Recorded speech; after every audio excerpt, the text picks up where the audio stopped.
Today, I will show how to buy shares of Collins Foods Limited, a quick-service restaurant operator listed on CBOE AUS with the ticker CKF.ASX.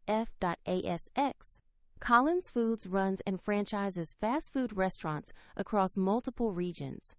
This is educational content and not financial advice. To trade, you need a broker. I will use eToro as an example to show the process. After registering, you must verify your account, usually by uploading an identity document, and then add funds before you can buy. Use the platform search box and type the ticker CKF.ASX to find Collins Foods Limited.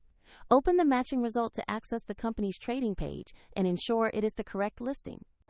On the asset page, check the basic company information and the price chart to see recent movements.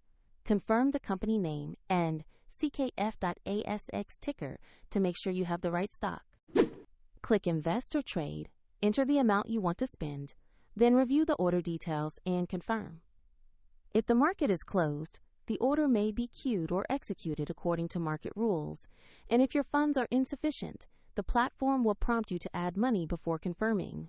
After execution, your position will appear in your portfolio where you can monitor it. A link to eToro is provided in the description for convenience.